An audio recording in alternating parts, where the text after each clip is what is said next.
Hello, I'm Professor Walter Ellsworth, and welcome to History with Walter. It's Tuesday, which means it's time for a new documentary about a remarkable historical figure. Today we'll delve into the story of Cleopatra, the last pharaoh of Egypt. So sit back, relax, and join me on this journey through history. I hope you enjoy the experience. Cleopatra was born in 69 BC in the city of Alexandria, founded by Alexander the Great, situated in the Nile Delta. Cleopatra was an important queen of ancient Egypt, and her name continues to this day. She is one of the best-known women in the history of mankind. Throughout her life, she stood as a strategist, determined, very intelligent, cunning, and owner of a gigantic fortune. Once, the Greek philosopher Plutarch wrote the following about her: "The contact with her presence, if we lived with her, was irresistible." The Egyptian ruler fascinated many people in her time. To this day, she continues to enchant many. Her life trajectory is widely studied, researched, and debated. In order to understand her greatness, there are some interesting facts. In a temple dedicated to the goddess Venus, at the request of the Roman leader Julius Caesar, who was Cleopatra's lover, a golden statue of the Egyptian queen was built. There are records that this monument was seen and venerated at the site until at least the 2nd century AD. Curiously, Cleopatra was even venerated as a true goddess, more precisely as a new goddess Isis, one of the most important deities of ancient Egypt. She was also identified as Aphrodite, Greek goddess, whose attributes are similar to those of Isis. Cleopatra also had refined intelligence. She received a remarkable education. Together with the other children of royalty, she was educated in the palace where she lived. Cleopatra was able to speak 7 or 8 languages, which greatly facilitated her agreements and political stratagems. She was reportedly the first person in her family to speak the Egyptian language without interpreters. In addition, she succeeded in studying philosophy and rhetoric. From an early age, she learned oratory, which she knew how to use in a very intelligent way, speaking with the correct posture, appropriate gestures, and a soft voice. With regard to her vast knowledge, it should be remembered that Cleopatra lived in Alexandria, a cultural center in antiquity, with the famous Library of Alexandria, full of many literary works in an unprecedented structure. These local circumstances were very important and influential in the cultural formation of the Egyptian ruler. Her achievements made her the lover of 2 of the most famous Roman generals of her time, Julius Caesar and Mark Antony. As is often the case with historical figures, much information about the life of this remarkable woman has been distorted over time. Today, we can find the image of Cleopatra stamped on the most varied objects, and her name is known by many people, although not by everyone what she was like in reality. In fact, these physical representations of the figure of the queen usually consist of one of the many distorted points in her story. Regarding the queen's look, Plutarch wrote the following words: "She wasn't so unique that there were no comparison, or that we couldn't look at her without being touched." We can also get an idea of how she was physically through various coins that were created and circulated at the time when Cleopatra lived. These objects are the most reliable sources for us to imagine what she looked like. There are also some busts sculpted over time that apparently represent the queen. When we see the coins, we notice the protrusion of the nose and chin. In fact, the philosopher Pascal wrote, "If Cleopatra's nose had been smaller, the whole face of the world would have been different." Taking into account this comic phrase and noticing the features that the powerful Egyptian woman has in the coins, we can conclude that perhaps she was not as extraordinarily beautiful as the cinema showed us. But one thing is certain: her conquests and way of being surpass any Hollywood representation. Let's see now why. Cleopatra belonged to the Ptolemaic dynasty, which was in power for 3 long centuries. Their rule was marked by many marriages and murders among the family members. This imposing dynasty was born after the death of the mighty Alexander the Great, king of Macedonia. With his death, his empire was divided among his generals.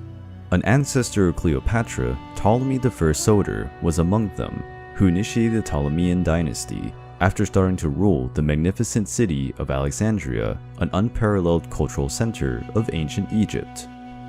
In view of this genealogical tree, it is important to remember that the powerful Cleopatra referred to in this video is Cleopatra VII. 6 other Cleopatra preceded her in her family lineage. In Alexandria, the queen lived in a luxurious palace, full of wealthiness and beautiful ornaments. The palace was huge and spacious, with more than 100 rooms and a stunning external landscape. There were breathtaking gardens, decorated with beautiful statues and fountains. This fantastic palace was constantly enlarged, with successive generations of Ptolemean figures. The site became the most luxurious palace in the Mediterranean. Cleopatra, daughter of Ptolemy XII, grew up in this reality. She had 2 sisters, Berenice IV and Arsinoe IV, and 2 brothers, Ptolemy XIII and Ptolemy XIV. When her mother died, Berenice IV settled in power, but her period as ruler was short, and the young woman was killed by her own father. It is important to underline again that the lineage of the Ptolemies had as one of its main characteristics the murders. Later, Arsinoe IV was exiled by Julius Caesar and later executed by Mark Antony at the behest of his own sister Cleopatra. The fate of Ptolemy XIV was no different. Cleopatra began to rule Egypt at the age of 17, after the death of her father. According to tradition, she married his brother Ptolemy XIII, who, at the time, was only 13 years old. Sometime after Cleopatra became the queen of Egypt, her brother and husband, Ptolemy XIII, began to take an interest in ruling the country without the intervention of his sister. Pothinus, Achillas, and Theodotus of Chios, 3 important advisors to the young king, agreed with this idea to persuade the young man to break with Cleopatra and remove her from power. The queen, during her government, wanted to maintain political ties with Italy in a showcase of her strategic skills. Her goal was to strengthen friendship with the Romans, who could be important allies in the event of a civil war in Egypt. Her main ally would be General Pompey, leader of one of the most traditional Roman families. These diplomatic maneuvers led to Cleopatra being accused of treason for deceiving her brother. At the age of 21, the young ruler was forced to leave Alexandria and went into exile in Syria, where she assembled an army. The young Egyptian king and his 3 advisors decided to go in search of the queen to prevent her return to Alexandria at all costs. However, during their search, they learned of the unexpected news. Pompey, who rivaled the great Julius Caesar, was on his way to Egyptian lands. He thought he would be welcomed by the Pharaoh himself, since he had been a great friend of his father. Pompey the Great was a very skilled general. Throughout his life, he conquered countless nations in Africa, Asia, and Europe. After suffering a defeat in Greece, the fearful Pompey fled to Egypt in search of refuge after a disastrous defeat in Greece against his enemy Julius Caesar. A conflict divided the Roman Empire between Pompey and Julius Caesar. This conflict became known as Caesar's Civil War. Upon learning that Pompey intended to disembark in the country, the Egyptian partisans reflected. Helping the old acquaintance Pompey was a risk, because it could be interpreted as a declaration of war on Julius Caesar, who commanded a very powerful war machine. Moreover, Ptolemy and his allies believed that Pompey could go help Cleopatra regain her place in royalty, and trouble had to be avoided. But Pompey had been a great friend of the father of the couple who ruled Egypt. Therefore, if they did not help him, he could break ties with the country, making Egypt an enemy of Rome. Theodotus and the 2 other counselors, Achillas and Pothinus, reflected on the matter. It was a difficult decision, and the consequences could be risky. But eventually, as the 3 counselors struggled to find a solution, Theodotus, with a smile, looked at his companions and said, "The dead do not bite." The choice had been made to break up with Pompey and establish an alliance with Julius Caesar. As Pompey approached Alexandria, he felt he would be welcomed by the Egyptians, but there was already a trap set up against the Roman, pretending that they would welcome him amicably. But as soon as Pompey arrived on Egyptian soil, he was brutally beheaded. A few days later, Julius Caesar arrived in Alexandria to seek out his adversary. The Egyptians showed him Pompey's head, and Caesar was shocked by the violence. Despite being his enemy, Caesar respected Pompey. On Caesar's orders, Ptolemy's advisor was executed. Caesar, with his army, went to the royal palace, where he settled and informed himself that he would like to see the king and the queen. It is important to remember that Ptolemy XVIII was prepared to face his sister's army. When he was informed of Julius Caesar's arrival, he headed for his palace. And Cleopatra? How could she return if she had abandoned Alexandria and if her brother and faithful guardians wanted her away from the city? She was in danger and she knew that she could not be seen. Then the queen had a rather unusual idea. In order to meet Julius Caesar, she created a plan and, to put it into practice, had the help of a Sicilian supplier named Apollodorus. They entered a boat where the queen was hidden, sailing the Nile River for 8 days. When they approached Alexandria, Cleopatra, still with the help of Apollodorus, entered a papyrus-made sack.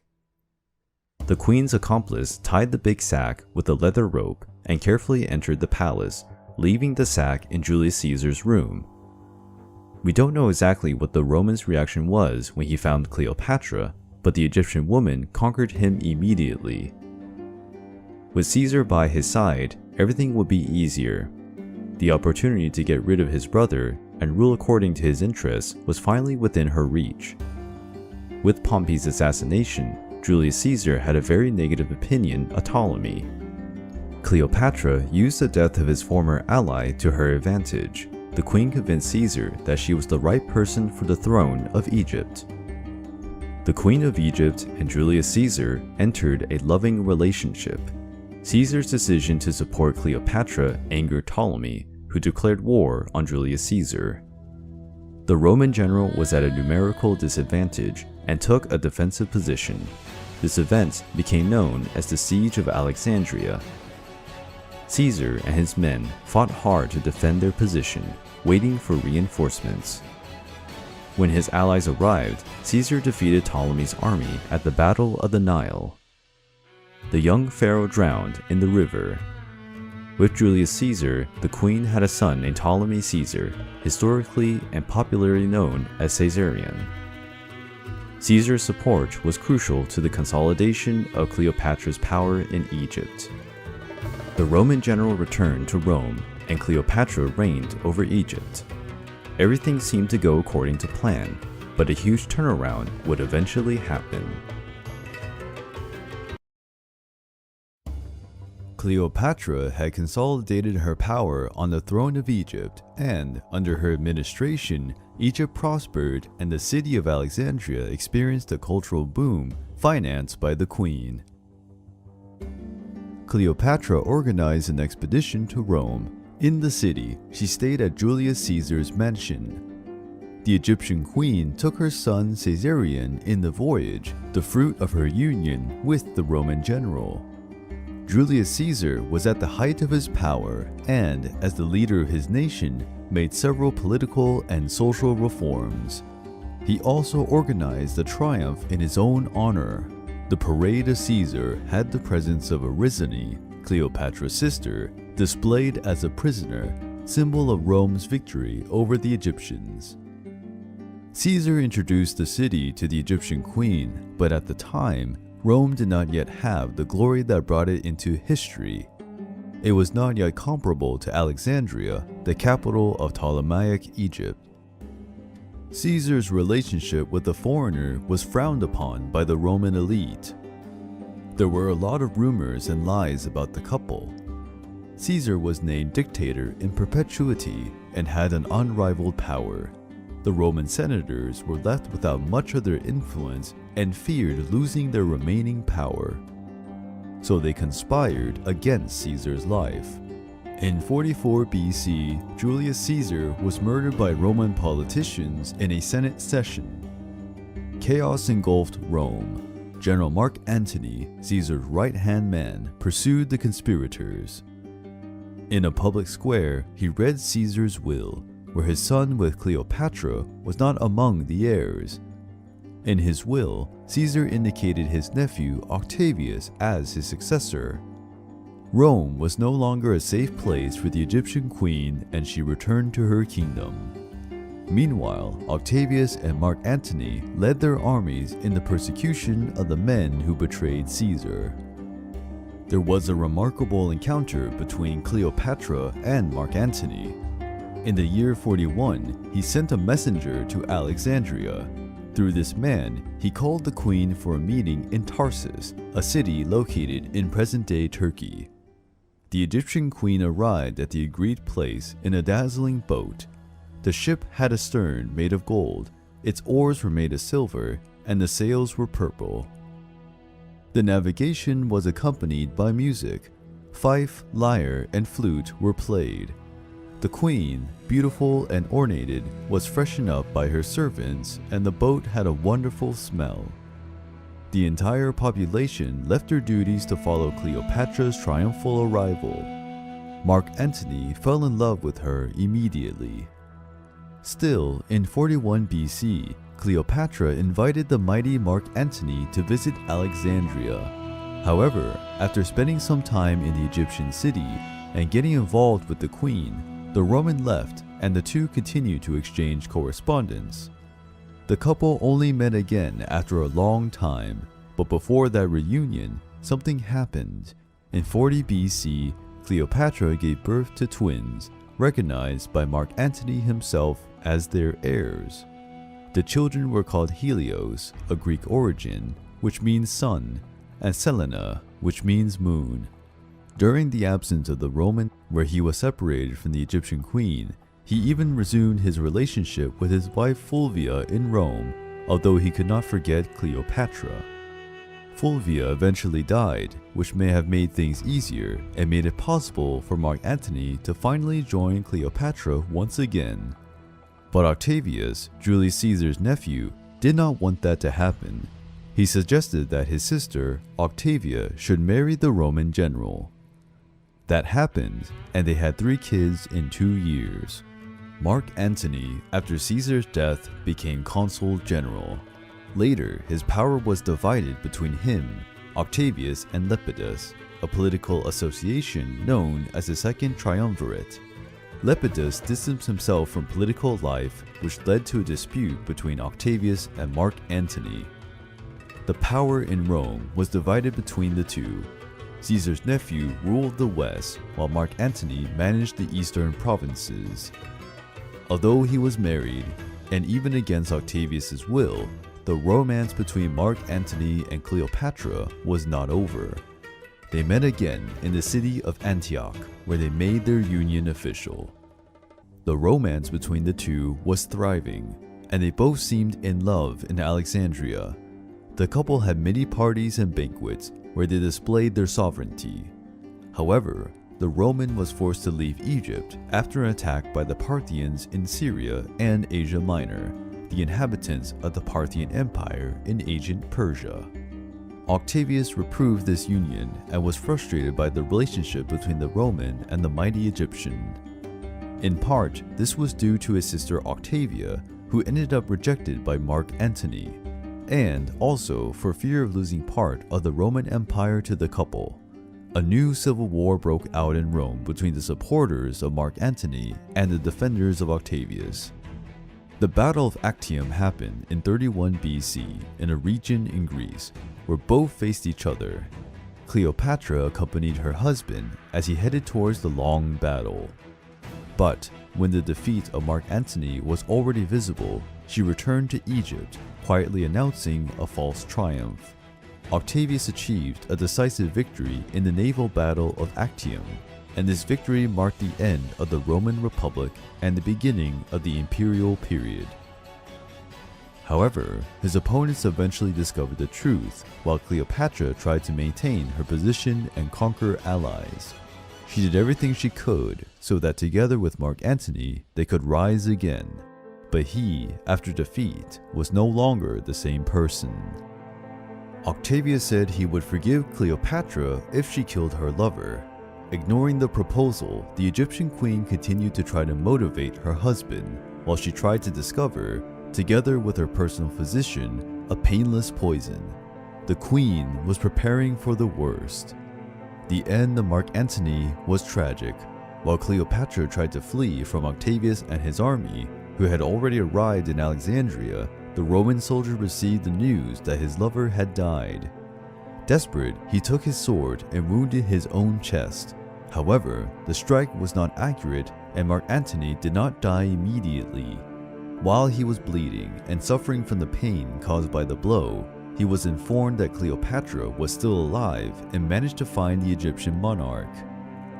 His last breath happened in the arms of his lover. When he reached his other half, Mark Antony had already lost a lot of blood, and there was nothing that could save his life. Before dying, however, in the arms of his beloved Cleopatra, he asked her to collaborate with his opponent Octavius in order to save herself. After this request, the great Roman Mark Antony died. Caesarion, Caesar's heir sometime later, was also killed by Octavian. At that time, at funerals, it was common for women to hurt themselves with punches and scratches, accompanied by cries of pain and despair. That's what Cleopatra did in front of his late lover. Her injuries caused an infection, and she received treatment on the orders of Octavius. However, the queen, shaken by the death of her beloved Mark Antony and afraid of the future, tried to resist the treatment so that she could die. But Octavius terrorized her with threats to her children. Cleopatra gave in and, out of love for the heirs, accepted the proper treatment until she recovered her health. Cleopatra also had an impactful end. It was one of the events that eternalized her in history. The queen failed to escape her rival Octavius, who had arrested her in Alexandria, but she resisted and would not surrender to the enemy, going through the humiliation of being a prisoner and hostage of Rome. That would be too embarrassing for a woman like her. As for her sons, Caesarion was murdered, as was said, and the others were taken to Rome to be raised by Octavia. Cleopatra was constantly watched over by order of Octavius, since she had attempted suicide twice after the death of Mark Antony. But Octavius's plans didn't go as expected. The queen, always cunning, put an end to her own life. Before that, she sent a letter to Octavius in which she asked to be buried next to her late husband. In relation to her death, some sources say that she was voluntarily bitten by a serpent and died from the poison. Other sources and scholars affirm that Cleopatra took some poison. With these uncertainties, her end is quite controversial. Some sources say Cleopatra's personal physician had a great deal of knowledge about poisons. Besides, the queen was always a strategist and effective person. Most likely, she prepared her death in advance. Finally, even though the most famous version is the one that states that Cleopatra died while being deliberately bitten by a serpent, it's more likely she ingested some lethal poison, which did not cause major discomfort at the time of her death. She was found on top of a couch, dressed in beautiful garments. People claim that she had a serene expression. She died 9 days after the death of her lover. Her funeral was solemn and elegant, worthy of an Egyptian queen. Her request to be buried next to Mark Antony was respected. After the death of the powerful monarch, Egypt became a Roman province. It was the end of the hegemony of the Ptolemaic dynasty in Egypt. Cleopatra's story is fascinating. Many of her female ancestors were important Egyptian rulers along with their husbands.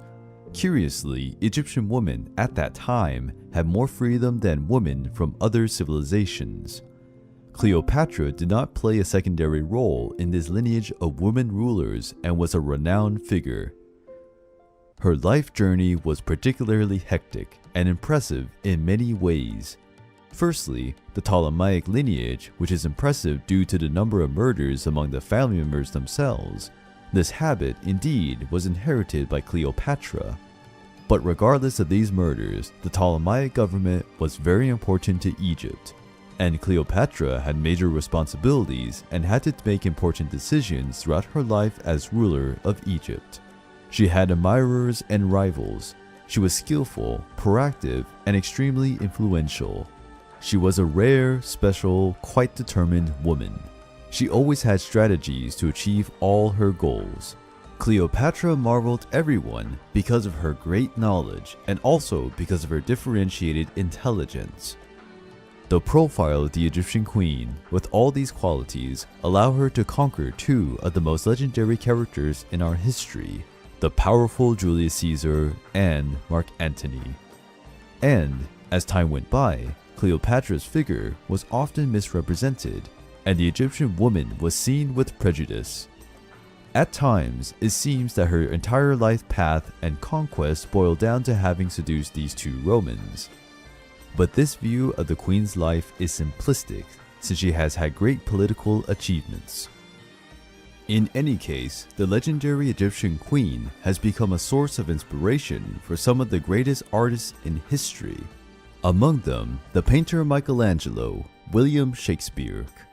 In their hands, the ruler became an illustrious piece of art.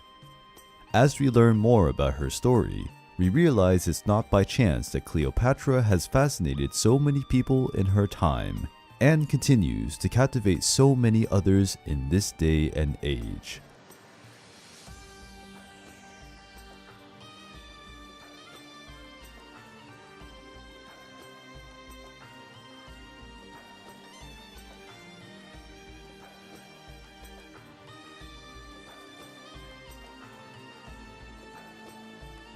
Thank you for watching. If you enjoyed the video, don't forget to like, leave a comment, and subscribe. Your support helps this channel grow and bring more captivating stories from history. I look forward to seeing you next time for another lesson from the past.